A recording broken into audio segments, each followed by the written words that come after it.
الحمد لله الذي هدانا لهذا وما كنا لنهتدي لولا أن هدانا الله.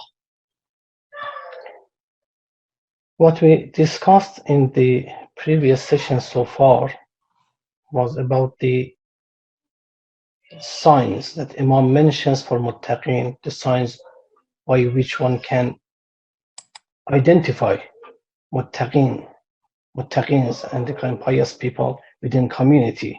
What are the signs that you and we should see in someone who is muttaqi in the sense that Ali alayhi salam defines? So Imam mentioned فَمِنْ عَلَامَةِ أَحَدِهِمْ أَنَّكَ تَرَى لَهُ قُوَّةً فِي دِينٍ. One of the signs is that you see them steadfast, you see them solid in their faith. وَحَزْمًا فِي دِينٍ. You see them soft, easygoing, while at the same time they are very cautious people, not letting the kind of softness to lead to violence, violating divine obligations. وَإِيمَانًا فِي يَقِينٍ. They are the ones that their faith is being embraced by certainty. وَحِرْصًا فِي عِلْمٍ. They are eager for learning. وَعِلْمًا فِي حِلْمٍ. Their knowledge is being accompanied by tolerance. وَقَسْطًا فِي غِنَى. They are the ones that even if they are rich, they are moderate in the way that they manage their expenses, so on and so forth. وَخُشُوعًا فِي عِبَادَةٍ. When it comes to their ibadah, when it comes to their servanthood, when it comes to the way they worship Allah, you see them humble, most humble before Allah subhanahu wa ta'ala. وَتَجَمُّلًا فِي فَوْقِهِ. And you see them, even when it comes to, even if they are poor people, they are people of integrity. They are not the kind of people going around and complaining and begging, so on and so forth. They are the kind of people that Quran describes them, that according to the verse of Quran, you may not recognize them if you see them, even if they are in poverty. And وَصَبْرًا فِي شَدَّةٍ. And you see them, they are people of patience when it comes to difficulties. And we discussed last session what the sabr here means, the different types of sabr, different types of patience. Sometimes one is patient when it comes to being tolerant about the kind of difficulties and the kind of the hard circumstances that one may encounter in one's life. But the more important type of patience is for one to be patient on obeying Allah subhanahu wa ta'ala and to be careful to not commit any sin. The next characteristic that Imam mentions for muttaqin, for pious people, is that they are people who فَمِنْ عَلَامَةِ أَحَدِهِمْ أَنَّكَ تَرَى لَهُمْ قُوَّةً فِي دِينٍ. So here actually is continuation of the same kind of expression. So مِنْ عَلَامَةِ أَحَدِهِمْ أَنَّكَ تَرَى. You see them, you see one of their signs is طَلَبًا فِي halal. They are the kind of people who seek the rizq of Allah in halal way, who seek the halal rizq, who seek the kind of the proper sustenance from proper approaches, from the proper sources. What may appear at first sight is that it may not be something that unique or special. All of us, we are careful to make sure that our income, whatever we use, is from appropriate and halal sources. So why Imam puts emphasis as one of the signs of muttaqin among the other signs, which sometimes may seem kind of challenging. So why having talaban fi halal as one of those signs of muttaqin that one should seek for them? So in other words, one can say that's not kind of a specific sign. All of us somehow we may be able to claim that we are actually careful about the source of our income, so on and so forth.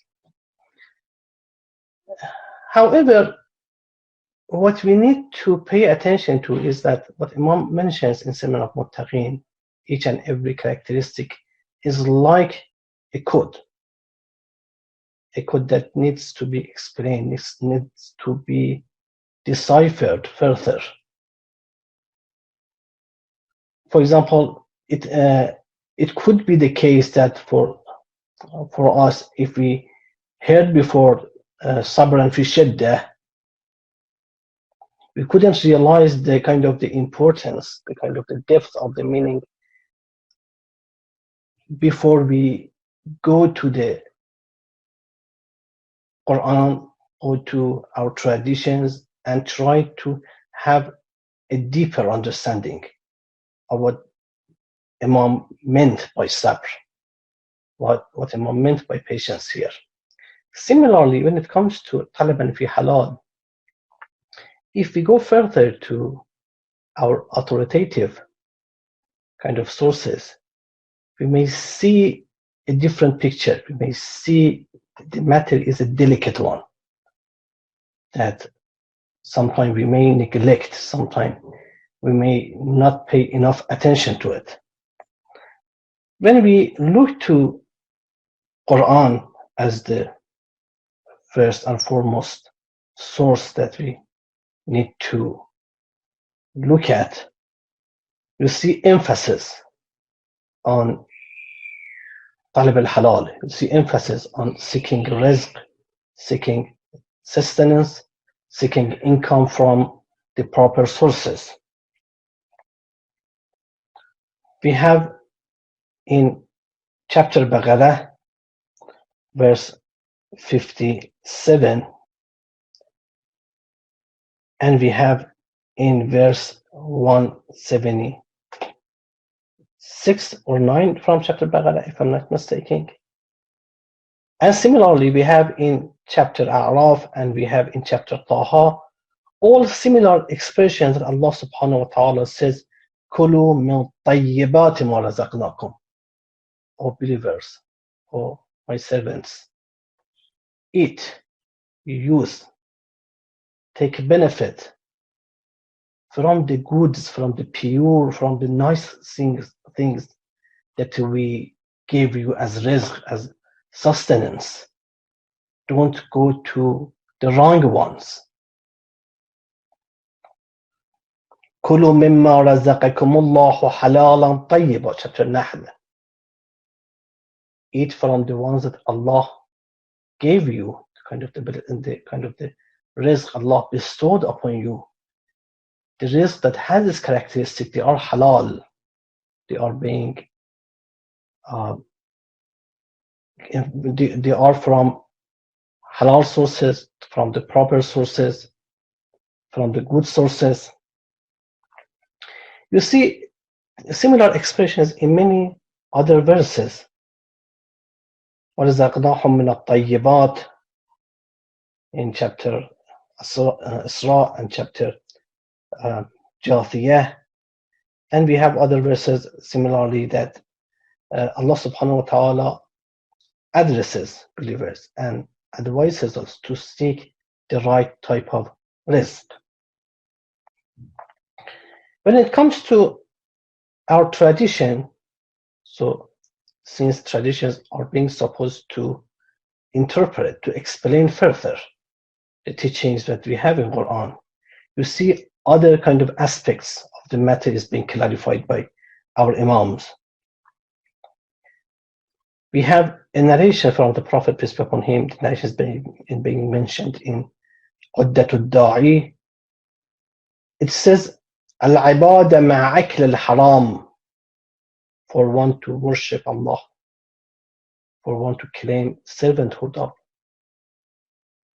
his Lord, while he is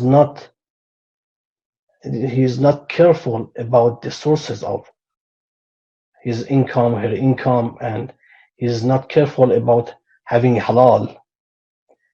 The Prophet says such a kind of worship, such a kind of servanthood is كالبناء على الرمل وقيل على الماء, is like building, for example, an apartment, a house on water, وقيل على الماء, on whatever is not kind of reliable ground for building such a house or such an apartment. What happens if you use the best material and you build a house on the water without kind of having a proper foundation? The whole building would be destroyed, would fall down, because there is no ground, proper ground to support the building. That's maybe the reason that Imam al-Baqir alayhi salam, he narrates from the Prophet again, peace be upon him, that the Prophet says, Al-ibadatu sab'una juz'an. To worship Allah, servanthood of our Lord has 70 parts. أفضلها طلب الحلال. The most important, the most kind of the praised one, the most worthy one, is to seek your income, to seek your sustenance from proper sources, from halal sources.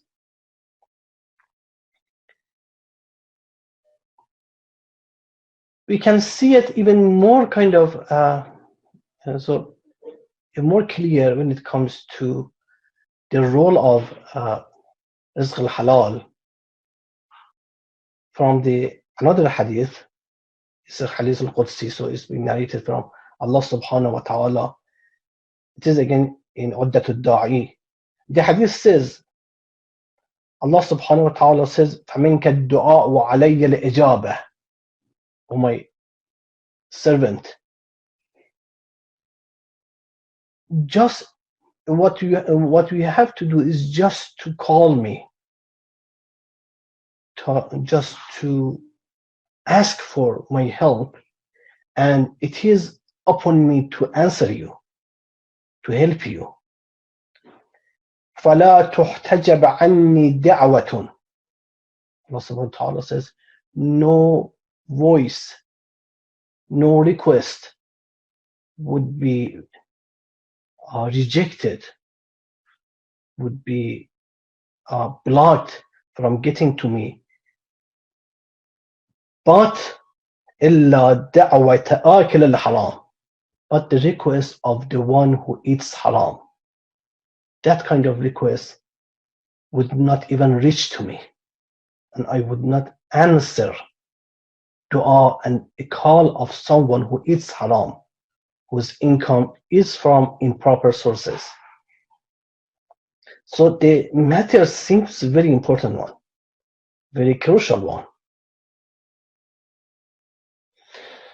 The question can be, one may ask, what is the importance of kind of what is the relationship between eating halal? So when we are talking about eating, when we are talking about kind of using kind of the material stuff, so it's a matter of kind of something related to our material body.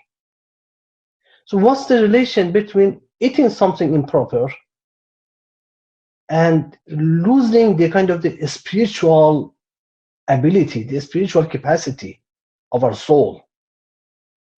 How these two can be related? Is a food that is totally material, even is from the kind of the improper source, maybe one may say, it's still a food, and that actually nourishes your body. how it affects your soul. That's the question. So what we looking through our Islamic teachings, we see that there is a connection between soul and between matter, and how these two can affect one another. For example, we have this kind of rule and law about eating zabiha, eating, for example, meat of kind of the sheep, for example, or a cow, for example, which is slaughtered in a halal way, slaughtered by kind of through a specific kind of instructions, by and the name of Allah being mentioned when the animal is being slaughtered, so on and so forth. So, and we have the very clear verse of Quran, وَلَا تَأْكُلُوا مِمَّا لَمْ يُذْكَرُ اسْمُ اللَّهِ عَلَيْهِ. Don't eat from the ones that the name of Allah has not been mentioned at the time of slaughter. So it's not a matter of kind of the material benefit. For sure, there should be a kind of effect on our soul, which Allah subhanahu wa ta'ala wants us to avoid, to protect ourselves from the kind of the bad impact that, for example, is kind of the animal slaughtered in a non-proper way can have on our soul.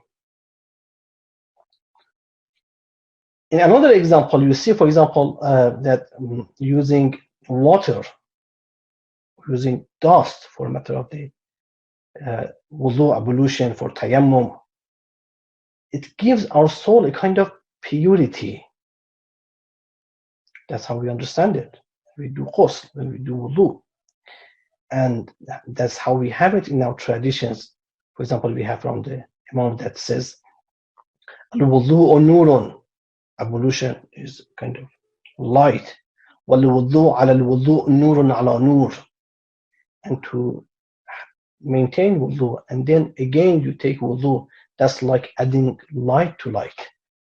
So for sure, in kind of material sense, there is no light. It's just water, just kind of washing your hands, washing your face. However, the tradition, the hadith, is talking about the spiritual impact of wudu. So you see, and there are many other examples that prove that there is a connection between this kind of the material things that our body consumes, our body use them, our body takes benefit from them, and the kind of impact that they have on one's soul. So when someone actually eats haram, when the soul is being fed by haram, the soul loses the kind of mood, the kind of opportunity, the kind of the ability to get connected to divine, to loses the kind of the ground needed for the soul to get closer to Allah subhanahu wa ta'ala, to go beyond kind of the material limit. So it's very important point to be careful on how we feed our body and successively our soul. So what do we mean? What our traditions mean? What Quran means by rizq al-halal, the kind of halal income, the kind of the proper sustenance that we have to seek. First, and it is kind of obvious and clear, so the subject of the work that we do, what actually the kind of the stuff that we use for making income should be kind of allowed, permissible. For example, one cannot make a business as a Muslim by, for example, selling alcoholic drinks or selling drugs, because the subject of the uh, uh, business, the subject of the work is in itself haram, is in itself not allowed. So that's kind of the basic and kind of simple, obvious matter. And most of us, we don't deal with such problem, with such stuff, and we don't have our incomes from these ways. However, there are instances when, for example, the subject itself is totally fine. However, there are negative impacts on society. There are negative impacts on people. There are negative impact. We are, for example, there is a business, there is a kind of the work that hurts other people. So there is a kind of social perspective to it. For example, someone who hoards goods, kind of required necessary goods that people need, is kind of familiar to all of us as this kind of recent matter. So when kind of the situation of the COVID-19 worsened, I think all of us witnessed, we remember how people kind of rushed to China stores, so on and so forth, trying to buy and, for example, store things they need. And there were some people who tried to hoard goods, to, for example, buy 100 kind of, for example, tissue boxes, or for example, buy 100, for example, hand sanitizers, so on and so forth, just as a matter of example. So although that I know that people, there are others who need it, I only think about myself. I only think about my family. I only think about my advantages. Although that this kind of action, I'm aware that would hurt others, because when I hoard goods, there are others who need it. They can't have access to it. So let me give you an example from our traditions to see how the kind of the lifestyle of our role models could be totally different and opposite than the one that we witnessed just recently. We have in Usul al-Kafi, we have a narration from عن جحم ibn Abi Jahm and Mu'attib. Mu'attib was one of the servants of Imam al-Sadiq alayhi salam. He narrates that Imam al-Sadiq alayhi salam called him and told him, قال لي أبو عبد الله عليه السلام وقد تزيد السعر بالمدينة. It was a time of kind of the inflammation, and the prices of stuff and things actually went to rise. And Imam called me and asked, كم عندنا من طعام? How much we have in a store of, for example, food. So the servant actually thought that Imam wants to make sure that they have enough. So maybe happily he answered, قال قلت عندنا ما يكفينا أشهر كثيرة. Oh, Imam, don't worry, we have enough to cover us for many months in future. So we are not actually in any way hurt but by what is going on right now in this city. Then Imam told him, قال أخرجه وبيعه. Take out all those kind of what you stored and sell it to the people. قال قلت له وليس بالمدينة طعام. قلت له, Imam, do you know what you ask from me to do right now? There is a kind of short shortage of food in the city, and you ask me to take all the food that we stored and sell it to the people? Then Imam answered, قال بئه. So Imam says, after you sold it, all what the stuff, then go and buy. قال my apologies, I think that I mean, yeah.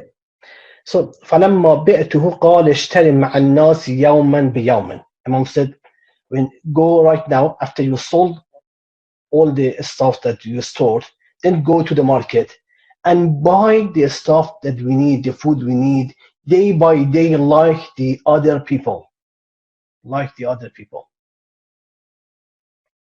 وقال يا معتب.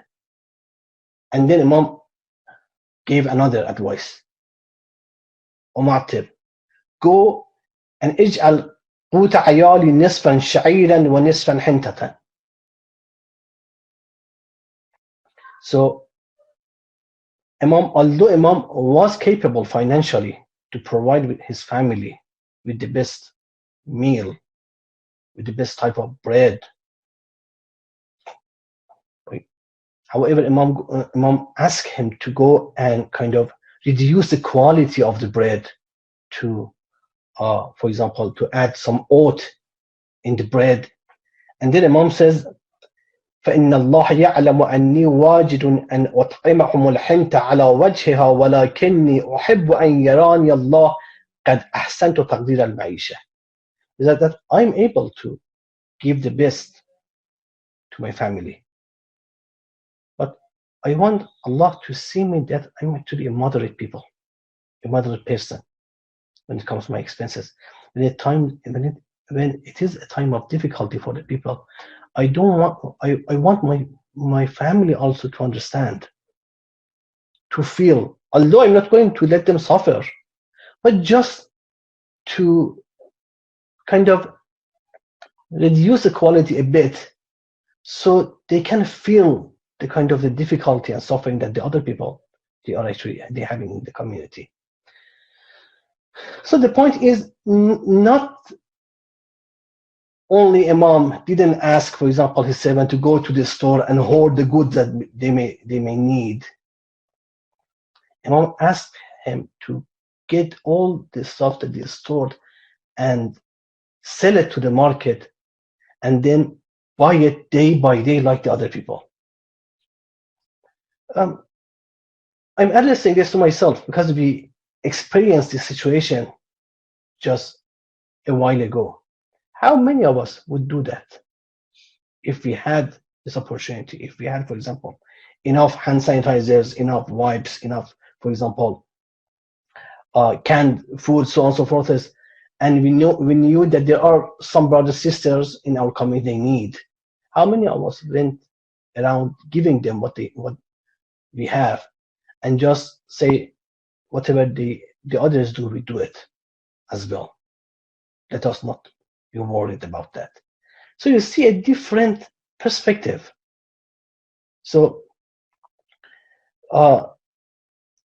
to go back to our discussion, so you see that the kind of when we are talking about talab al-halal, one of the most important things is to consider the other people in the community and how our actions, how our economic decisions may affect them.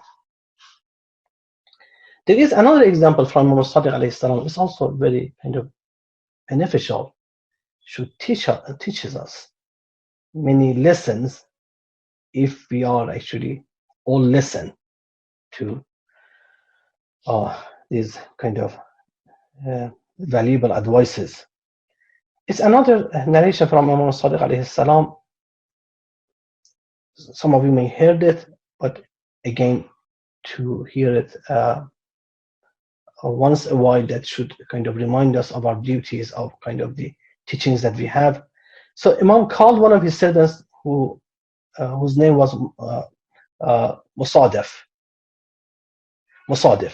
So Imam gave him 1,000 dinar, and Imam said, go and buy some stuff and go for trade, go on a business trip, because I got more so my family got expanded and I need the more financial sources. So you see that's also within the parentheses. It's very important. Imam, although he is Imam, although he has not questionable tawakkul, however, he also pays attention to the mediums that he has to do. So, Allah an yurjil umura illa bi asbabiha. Even he is Imam, even he knows that everything comes from Allah, but he knows that he has to take his own steps. He has to send someone on a business, he has to go and work, and then Allah would answer. So Imam gives Musadif 1,000 dinar and asks him to go to Misr and on a the business trip, and so that would help with financially with managing his household.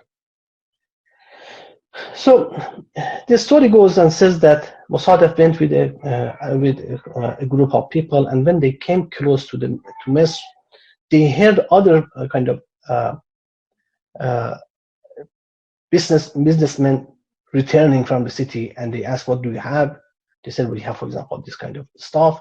He said, that's the stuff that is rare in the city, so you can just easily raise the price for each one single dinar. You can win another dinar. So you can sell what you bought for example, 10 dinars. You can sell it to 20 dinars, and that's easily would be sold in the city. They went to the city and they promised each other. They made decision to not give the stuff cheaper than that.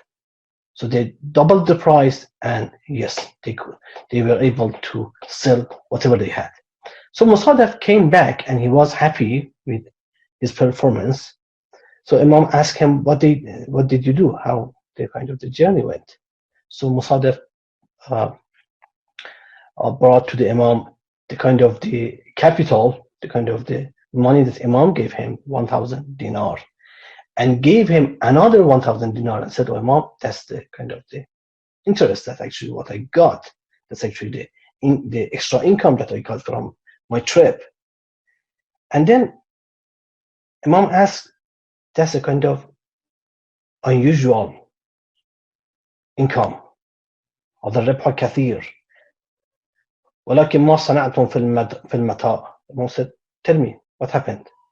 So Musadaf explained to the Imam the situation and what they did.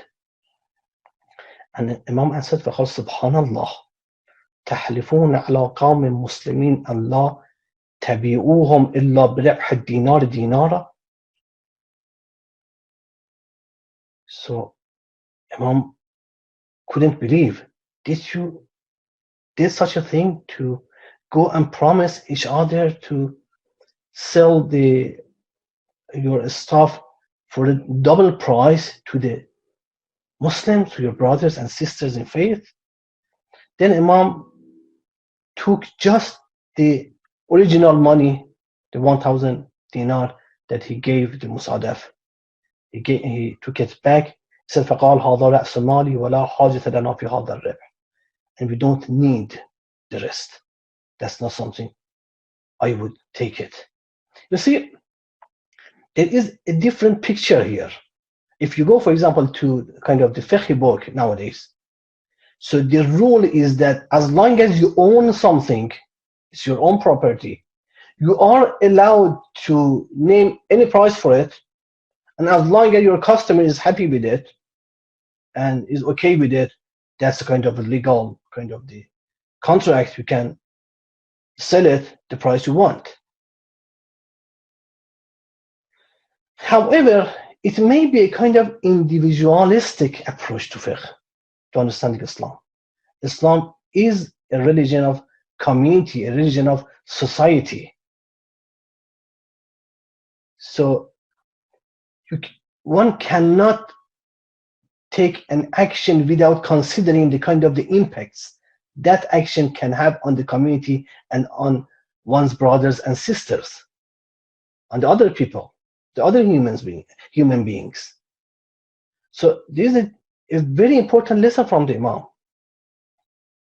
So Imam basically says that any kind of the economic kind of the approach you take that would hurt people in a way or another would be unfair to the other people. Imam would not approve that and would not let such an income to enter his household. And then Imam addresses at the end, Imam wants to teach Musadaf a lesson. قال يا مصادف مجالدة السيوف أحوان من طلب الحلال. Sometimes to go to the war is easier to seek for the halal sources for your income. Why is that? Because when you go to a war, you know your enemy. Everything is clear. As long as you have the courage, as long as you have the faith, you go to the war and you are rewarded.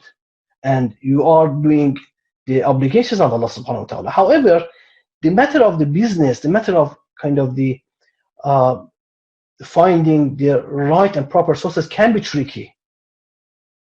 If we don't pay enough attention, if we are not enough careful about how we find our rizq, how we find our income, we may get ourselves in a very dangerous situation that will threaten our faith and our hereafter. What is here important to know is that for someone who takes a wrong path, who seeks income from a wrong source, does not mean necessarily that one gets more than one Allah subhanahu wa ta'ala decided for one to get. This a verse of Quran, chapter Nisa, verse 2, Allah subhanahu wa ta'ala says, وَآتُوا الْيَتَامَى أَمْوَالَهُمْ. O believers, make sure, be careful in how you treat the wealth and the kind of the capital of the orphans. Give them back their money. وَلَا تَتَبَدَّلُوا الْخَبِيثَ بِالطَّيِّبِ. Don't change the pure, the nice, the good kind of rizq that I gave you. Don't change it with the dirty and impure one.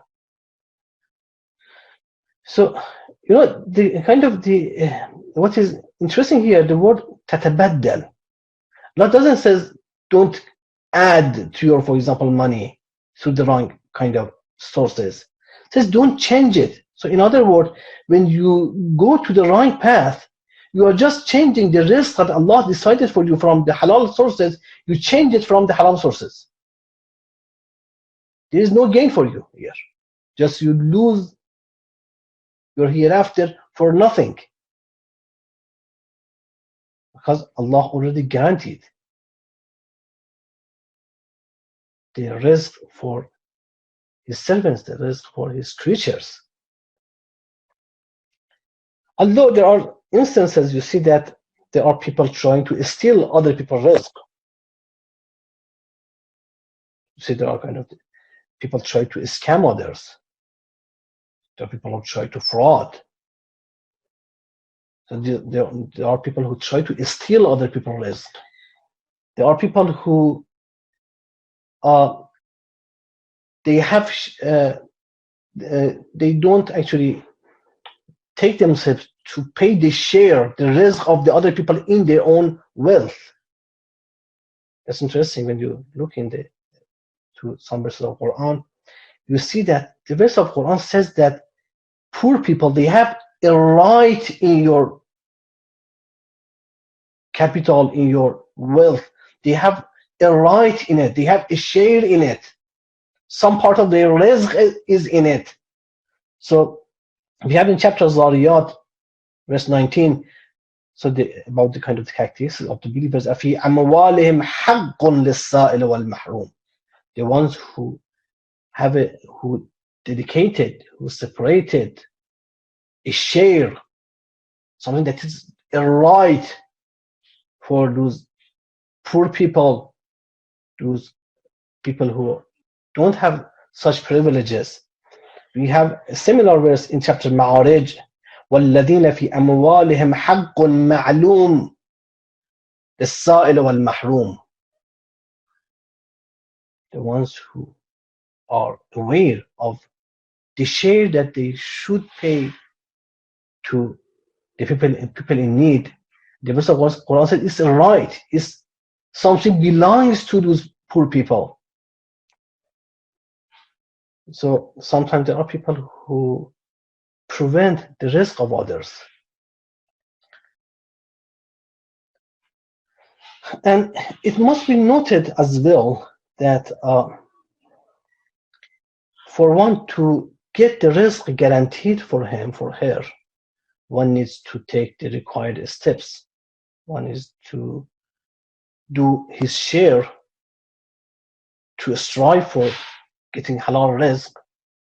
القاد لعياله كالمجاهد في سبيل الله. The one who strives to provide for his family, for her family, is like the one who strives for the sake of Allah in a battle, like the one who is a mujahid fi sabilillah. We strive for Allah in all aspects of life. One of the most important aspects of life is to provide for your family. So if I fail to do that, if I don't do my share, if I don't strive, if I'm such a lazy person who stay home and expect Allah to provide, that will not happen. We have in a narration that Imam Sallallahu says, إن الأشياء لما ازدوجت ازدوج الكسل والعجز. When the things came together, laziness and failure, they came together as well. فنتج بينهما الفقر, and poverty came out of them. So sometimes we lose our share of rizq because we don't do our share of work, because we don't strive for it. So one need to strive at the same time to rely on Allah subhanahu wa ta'ala, and the rizq is guaranteed. And if one try to take her rizq from the wrong source, one is just changing the halal one with haram one. ولا تتبدلوا الخبيث بالطيب. The teaching of Quran. So to sum up my discussion today, Imam mentions another important characteristic for muttaqin, وطالبا في halal. They are the kind of people whose life, if you look, for example, the way that they take care of their family, you see them, they are people, they are committed people, they strive, they do their best to take care of their wives, their children, to provide for them. And they are very, very careful also about the sources that they use. So to make sure that they are taking the right sources and make sure that the kind of the business, the kind of conduct that they have would not hurt others. So their existence, as has been mentioned before, Imam mentioned in the previous part, they are the type of people that their existence among the other people in the community would be kind of blessing for the other people. They benefit people and not hurting them. May Allah subhanahu wa ta'ala helps us further to inshallah follow the instructions that we find in our valuable teachings in Quran and in ahadith and especially to, inshallah, follow the advices of Amir al-Mu'minin Ali alayhi salam, and to make sure and to be able to master this kind of characteristics that Imam mentions for muttaqin. It is recite aloud salawat.